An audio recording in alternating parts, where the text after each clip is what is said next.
The debt that still hasn't been repaid. Why did India fill Pakistan's coffers?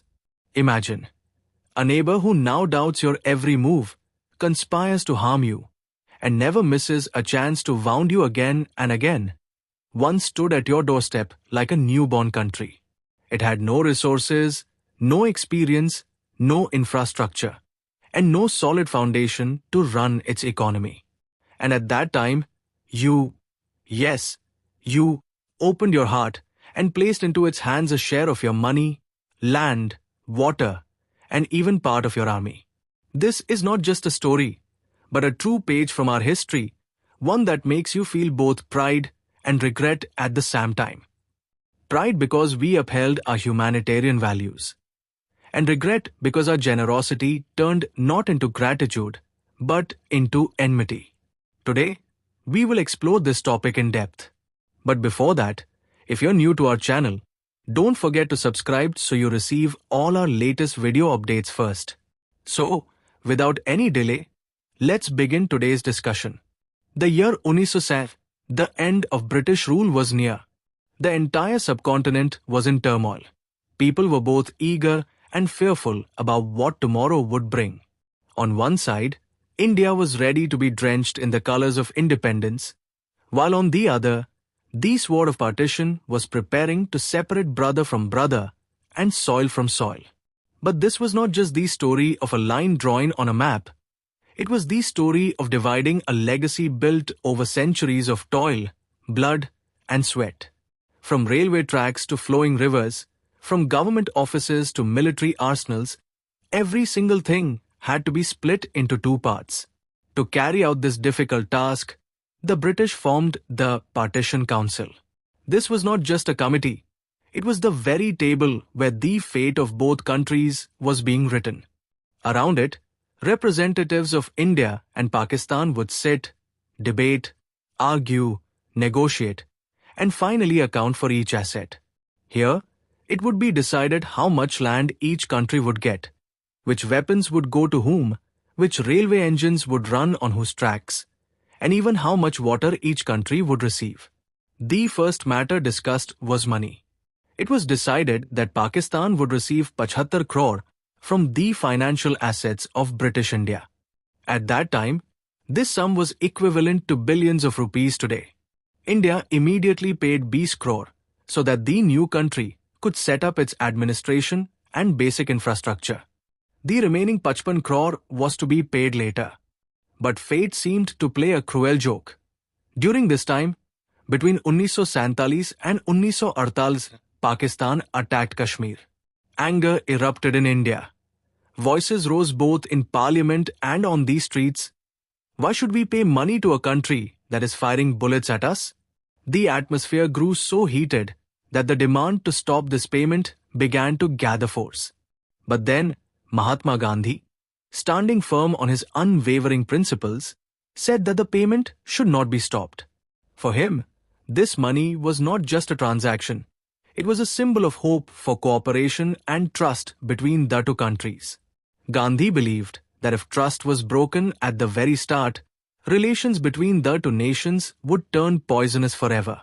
Today, there may be differences of opinion about his decision, but at that time, it stood as one of the greatest examples of morality and idealism. Historian Pallavi Raghavan writes that apart from this, British India also had sterling balances deposited in Britain, an amount India had loaned to Britain during the Second World War. These balances too were divided, and Pakistan received its share. India accepted all this with the belief that a capable Pakistan would bring stability to the entire region. But how naive that hope was became evident in the years to come. Partition did not end with money.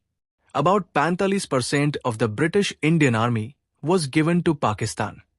Imagine, this was the very time when India was itself struggling to secure its borders. Yet, India handed over tanks, cannons, ammunition, weapons, and even military training institutes to Pakistan. It was as if a soldier brother had given his shield and sword to another brother, knowing full well that one day they might face each other in battle.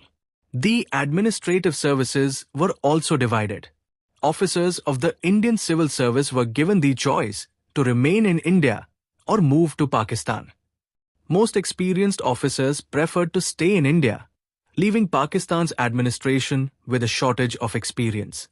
However, those officers who did choose to go were handed over to Pakistan with full responsibility and resources. This was proof that, in the beginning, India genuinely wanted its neighbor to stand on its own feet. Then came the matter of files and archives. One can imagine how important government records and documents are. They're not just papers, but evidence of a country's administrative history and its rights. At the time of partition, documents related to the divided regions of Punjab and Bengal were handed over to Pakistan. This too was a major concession, as it helped the new country establish its legal and administrative framework. The division of the railways was no easy task either. It was decided that the railway tracks, stations, engines, and coaches falling within Pakistan's territory would belong to it. India handed over engines and coaches according to the agreed ratio, shared repair facilities, and ensured that the railway systems of both countries did not face disruptions in the initial phase. Postal and telegraph services were divided in a similar manner. Post offices and communication facilities located in Pakistan's territory were given to it as its rightful share. But the most sensitive issue was water. With the partition of Punjab, the future of the Indus River system became a major question. Water is the lifeline of any nation, and here the matter involved the waters of 5 rivers. In 1947, there was no formal treaty, yet India generously continued supplying water to Pakistan. This very generosity later laid the foundation for the Indus Waters Treaty of 1960. There was also the settlement of properties left behind after migration, known as evacuee property. India handed over control of Muslim properties left in India to Pakistan, while Pakistan managed the properties left behind by Hindus and Sikhs. Although disputes arose in the process, it still stood as an early example of cooperation. Pakistan received about 30% of British India's territory, both West Pakistan and East Pakistan, now Bangladesh. This distribution was based on religious pluralism, administrative boundaries, and geopolitical considerations. Yet, this very 30% of land would, in the decades to come, become a source of security challenges for India. In the Partition Council meetings, representatives often debated for hours, sometimes reaching agreements, sometimes walking away in anger.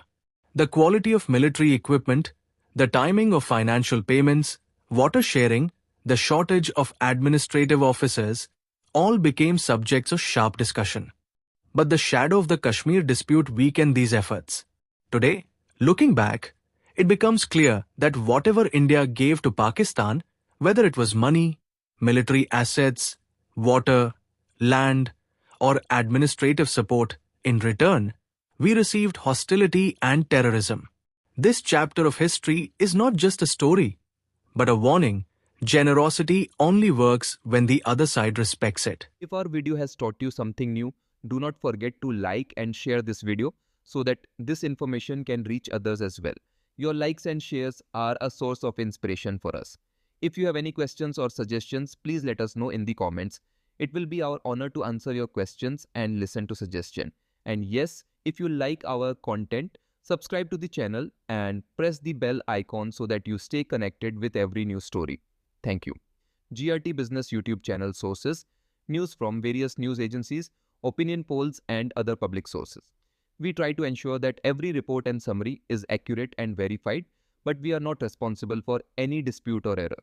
Our aim is only to provide you with accurate information.